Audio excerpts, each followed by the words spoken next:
Okay, so hello everyone, welcome to our decent star classes. तो कैसे हैं यार आप सब? उम्मीद है सब बढ़िया होगा और सबकी पढ़ाई यार काफ़ी अच्छे तरीके से चल रही होगी और बायोलॉजी यार हमारे साथ पढ़ने में मज़ा आ रहा होगा। तो मेरा नाम है आदर्श पटेल, जैसा कि आप सभी जानते हैं और इस डिसेंट स्टार के चैनल पे हम और आप दोनों मिलके यार बायोलॉजी को काफ़ी खूबसूरत तरीके से यार पढ़ते जा रहे हैं, है ना? तो यार हमने शुरू कर दिया था अपना मॉलिक्यूलर बेसिस ऑफ इनहेरिटेंस का चैप्टर और जिसमें हम थोड़ा-सा आगे की तरफ बढ़ गए थे और एक-एक कॉन्सेप्ट को हम यूँ क्लियर करते गए थे, जैसे कि मानो कि ये कुछ नया है ही नहीं, है ना? बहुत ही सिंपल हो, तो हमने हर एक कॉन्सेप्ट को कोशिश करा है यार, अपने साइड से कि जितना सिंपल एज़ पॉसिबल हो सके, मैं आपके सामने इस चीज़ को सीधे और सीधे प्रेज़ेंट कर दूँ, ताकि आपको हर एक चीज़ को याद करने में आसानी हो। जो एक फ़ोबिया बच्चों के दिमाग में बना रहता है कि मॉलिक्यूलर बेसिस एक काफ़ी टफ चैप्टर है, मैं चाहता नहीं हूँ कि ये फ़ोबिया आपके दिमाग में ज़्यादा दिन तक रहे, ज़्यादा देर तक रहे।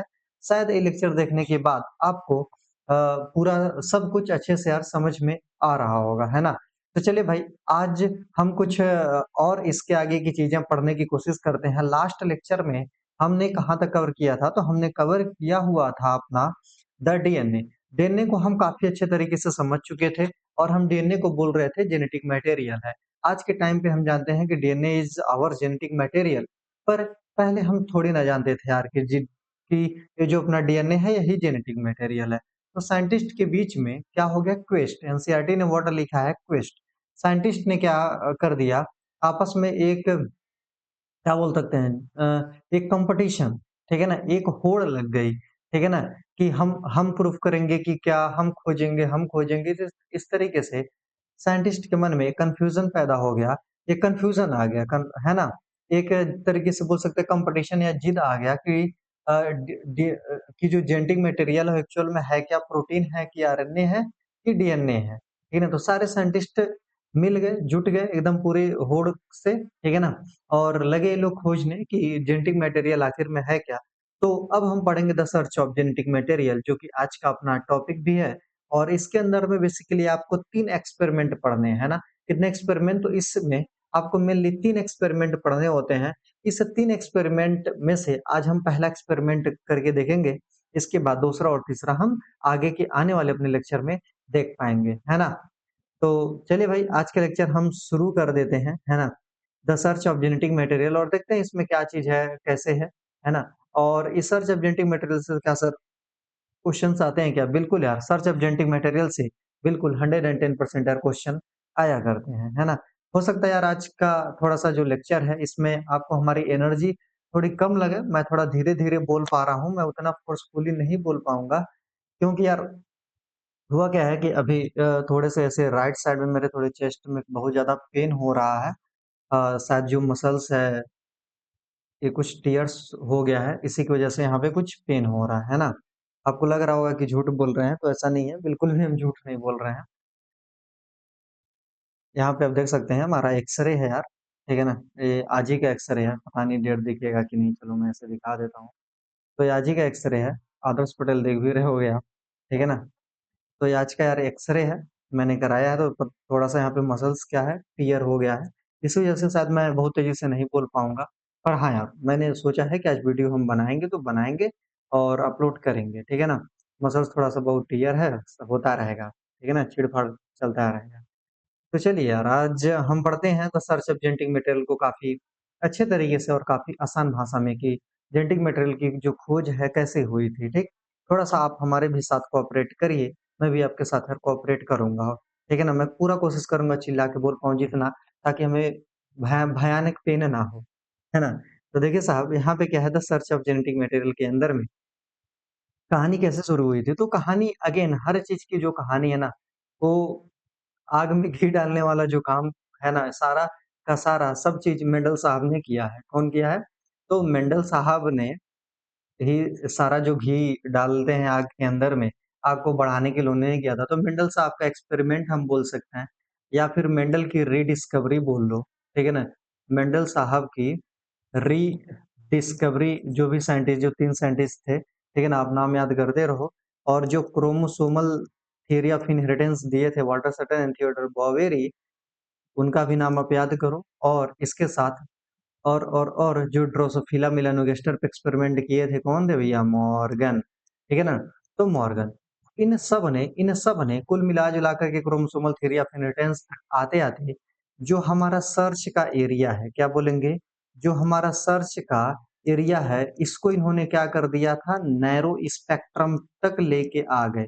इसका मतलब क्या सर? नैरो स्पेक्ट्रम तक लेके आ गए, मतलब पहले तो मेंडल साहब ने फैक्टर का नाम ले लिया, अब लोगों को पता ही नहीं चल रहा था कि वो कौन सी फैक्टर, फिर लोगों ने थोड़ा बहुत जीन और क्रोमोसोम के बारे में ये सब चीजें जाना, ठीक है ना?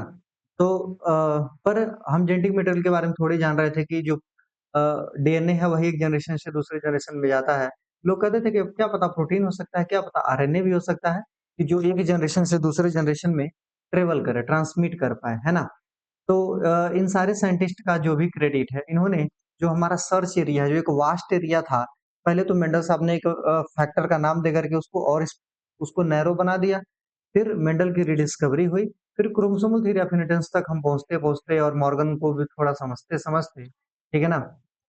हम एक नैरो स्पेक्ट्रम पे पहुँच गए और हमने पता किया कि ये जो अपना जेनेटिक मटेरियल है, क्या बोला?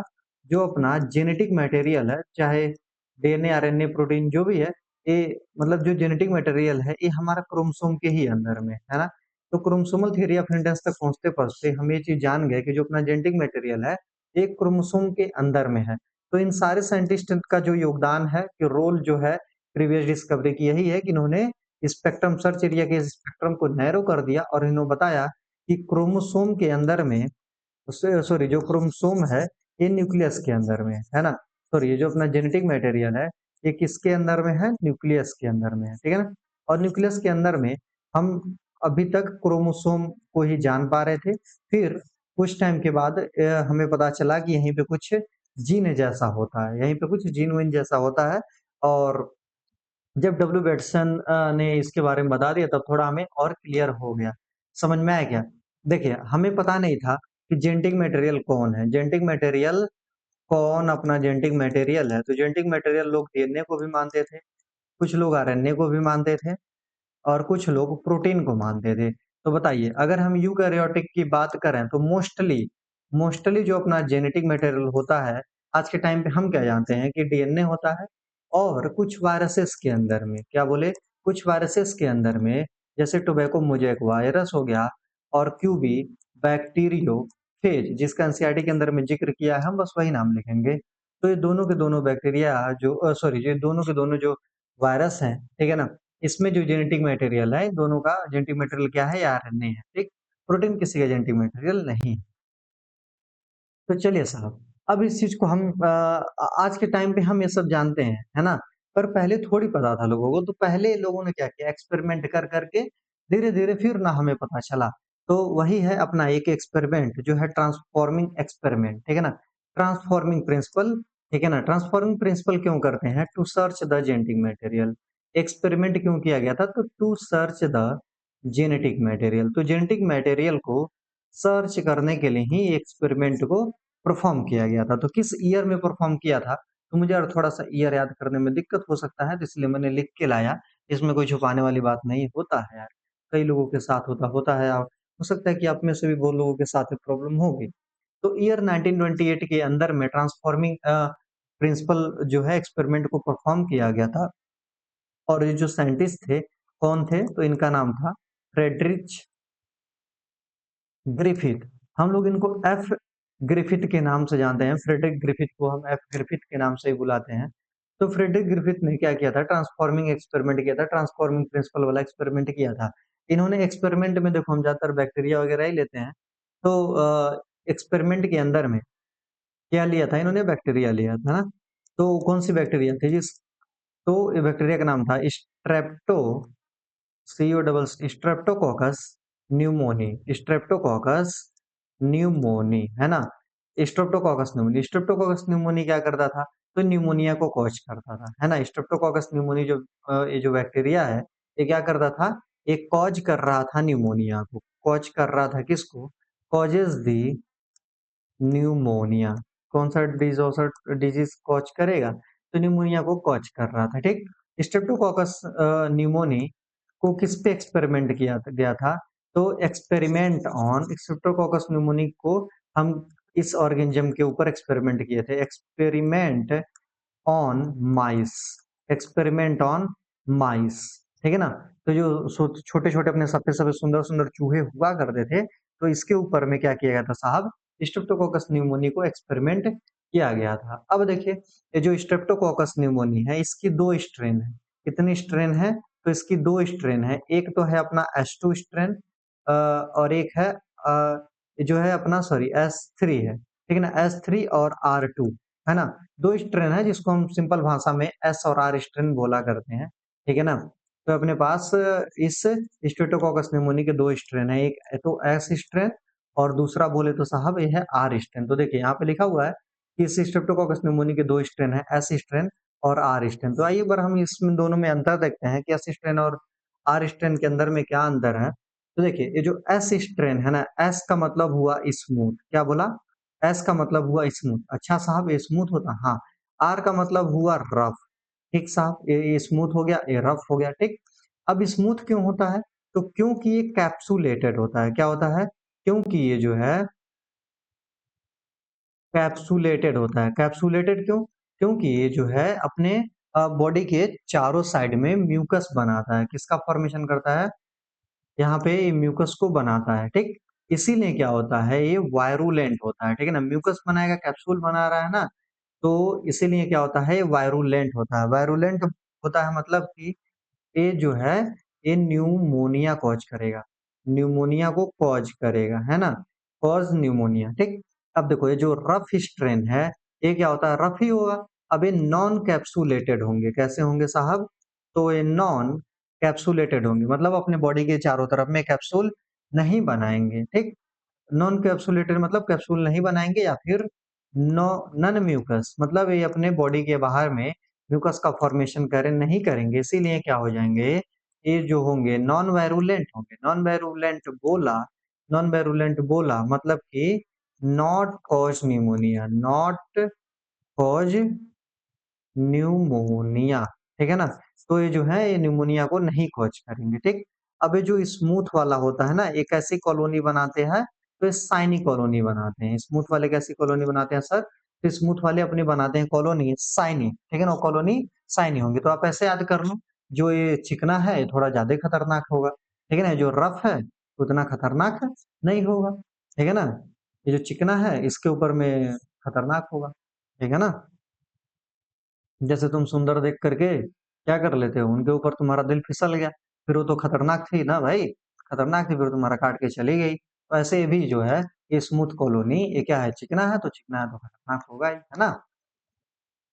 चलिए साहब, अब हम पढ़ते हैं एक्सपेरिमेंट का प्रोसेस। और यहाँ पे आपको हंसी आएगी यार, हमारे डायग्राम पे आप देख पाएंगे कि हम कितना अच्छा यार ड्राइंग कर पाते हैं, ठीक ना। तो देखिए, एक्सपेरिमेंटल प्रोसेस के अंदर में क्या किया गया था, एक्सपेरिमेंटल प्रोसेस के अंदर में क्या किया गया था, देखिए, ये किया गया है कि एस स्ट्रेन को लिया गया। क्या किया गया साहब?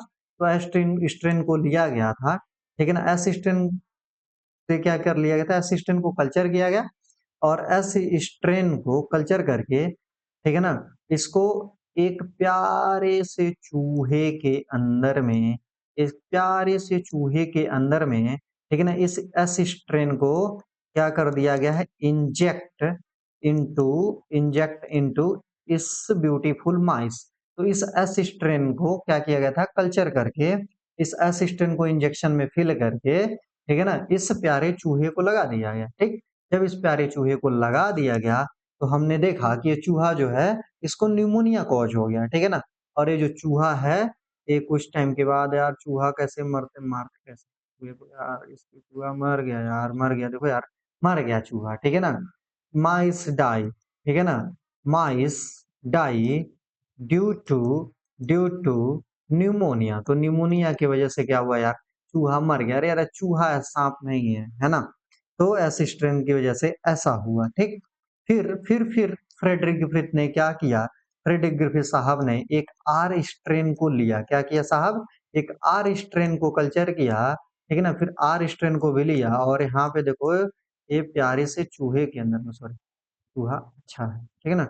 इस प्यारे से फिर चूहे के अंदर में इन्होंने इस आर स्ट्रेन को अगेन क्या कर दिया, इंजेक्ट किया, इस चूहे के भी अंदर इंजेक्ट कर दिया। हाँ भाई, फिर देखा कि ये जो चूहा है, ऐसे ही ये हष्ट-पुष्ट है, ठीक है ना? ये चूहा मरा ही नहीं, ठीक है ना? ये चूहा नहीं मरा। तो जो माइस है ये लाइव है, क्या है यहाँ पे माइस जो है लाइव है और यहाँ पे देखो तो चूहा डाई हो गया, ठीक है ना? यहाँ पे लाइव हो गया, ठीक है ना? तो आर स्ट्रेन जो है not cause pneumonia, not not affected with pneumonia लिख सकते हैं ना इसको, not affected not affected with pneumonia, समझना यार, not affected with pneumonia, pneumonia से अफेक्टेड नहीं हुआ। अच्छा साहब, फिर इन्होंने क्या किया, फिर साहब ने क्या किया कि इस एस स्ट्रेन को लिया और इस एस स्ट्रेन को इन्होंने यार हिट किल कर दिया। क्या कर दिया? तो एस स्ट्रेन को देखो यार, एस स्ट्रेन को इन्होंने हिट किल कर दिया, हिट किल किया। फिर जा करके इन्होंने अगेन इस प्यारे से सुंदर चूहे के अंदर में इसको क्या कर दिया साहब, इसको इंजेक्ट कर दिया, ठीक है ना? तो अब यहाँ पे जो चूहा है ये अगेन क्या है, ये चूहा जो है अगेन क्या है, लाइव है, ठीक है ना? माइस लाइव, चूहा अगेन जिंदा है और इस सिस्टम को हेड हेड मतलब हिट किल करके इसके अंदर में क्या किया गया था, इंजेक्शन से भर दिया गया, ठीक है ना? तो माइस फिर इनको लाइव मिला, ठीक। फिर फ्रेडरिक पिट के अंदर में अभी चैन कहाँ है, ठीक है ना? तो देखो फिर इन्होंने एस स्ट्रेन का ये जो हीट किल्ड है, क्या है, ये जो एस स्ट्रेन का हीट किल है, इसको आर स्ट्रेन के साथ, आर स्ट्रेन तो कॉज कर नहीं रहा था, आर स्ट्रेन के साथ इन्होंने मिला करके अगेन यार इस चूहे का जान लेने के लिए ये पहुंच गए, ठीक है ना? तो यार चूहा कितना सुंदर था अपना, ठीक। फिर जैसे इन्होंने चूहे के ऊपर में इंजेक्ट किया, तो आप सोच सकते हैं क्या, सोच सकते हैं क्या क्या हुआ होगा यार, चूहा यार देखो यार मर गया, ठीक है ना? चूहा क्या हो गया भाई, मर गया, देखो रो रहा है, ठीक है ना? तो ये जो एस स्ट्रेन से हिट किल कर गया, ये जो है आर स्ट्रेन मिला करके देखो, अभी इन्होंने क्या किया था, एस स्ट्रेन को हिट किल करके डाला था तो चूहा जिंदा था इनका, ठीक है ना? पर जैसे ही ये आर स्ट्रेन के साथ किया तो माइस यार डाई, सोचो यार कितनी बुरी खबर आ गई कि चूहा जो है मर गया। आप सोच सकते हैं क्या कि ये जो चूहा है क्यों मरा? तो अफेक्टेड विथ न्यूमोनिया, क्या बोलेंगे, अफेक्टेड विथ न्यूमोनिया, मतलब कि जो चूहा है इस माइस को क्या कॉज हो गया, इसको न्यूमोनिया कॉज हो गया और न्यूमोनिया कॉज होने की वजह से ये जो चूहा है साहब ये डाई हो गया, जो चूहा है मर गया, है ना? अफेक्टेड विथ न्यूमोनिया इस वाले में, ठीक। अब देखो ये एस स्ट्रेन, यहाँ पे ध्यान से समझो, ये जो एस स्ट्रेन को हमने क्या किया था, हीट किल किया था और आर स्ट्रेन के साथ मिलाया तो चूहा मर गया। और यहाँ पे देखिए ये जो एस स्ट्रेन को हीट किल करके डाला गया तो चूहा यहाँ पे लाइव है, यहाँ पे मर गया। ऐसा क्यों? ऐसा क्यों? तो ऐसा हम ऐसे समझ सकते हैं कि जो एस स्ट्रेन वाला है ना, ये जो एस स्ट्रेन वाला है ना, इसको जरूर कोई ना कोई, इसके अंदर में कुछ तो ऐसा चीज है कि जब हम इसको किसी लिविंग के साथ, मतलब जब हम किसी दूसरे स्ट्रेन के साथ मिलाते हैं तो ये अपना चीज उसके अंदर में ट्रांसफर कर देता है और वो ट्रांसफर कर दे रहा होगा और इस आर स्ट्रेन को भी क्या बना दिया है, अब जाकर के वायरुलेंट बना दिया, ठीक है ना? हीट स्ट्रेन ने अपने कुछ तो ऐसा इसके पास होगा जो आर स्ट्रेन को ट्रांसफर कर दिया और यहाँ पे जो है ये आर स्ट्रेन क्या हो गया है, यहाँ पे आर स्ट्रेन जो है ये वायरुलेंट हो गया, वायरुलेंट हो गया और एक कॉज कर दिया है क्या, न्यूमोनिया। समझ में आया क्या? तो चलिए साहब अब यहाँ पे नॉन वायरुलेंट को, चूंकि हम जानते हैं जो आर स्ट्रेन होता है ये नॉन वायरुलेंट होता है ना, तो नॉन वायरुलेंट को किस में कन्वर्ट कर दिया, वायरुलेंट में। कौन? ये जो है एस स्ट्रेन, ठीक है ना? ये जो अपना एस स्ट्रेन है इसने नॉन वायरुलेंट को वायरुलेंट कॉज कर दिया और ये जो चूहा है इसकी मौत हो गई है यार, ठीक है ना? कोई बात नहीं यार चूहा, तुमको अगले जन्म में तुम टीचर बनोगे, ठीक है ना? चलो, चलो, चलो। फिर देखो, अभी जो हमने एक्सपेरिमेंट किया, इस एक्सपेरिमेंट का हम कंक्लूजन क्या बोलेंगे? इस एक्सपेरिमेंट से हमें कुछ कंक्लूजन तो पता चलना चाहिए ना कि इस एक्सपेरिमेंट में हमने किया क्या है? हाँ साहब, बिल्कुल। तो इस एक्सपेरिमेंट का कंक्लूजन ये है, क्या कंक्लूजन है? तो ये कंक्लूजन इस एक्सपेरिमेंट का ये है कि द ट्रांसफॉर्मिंग, यहाँ पे मैं लिख देता हूँ, द ट्रांसफॉर्मिंग substance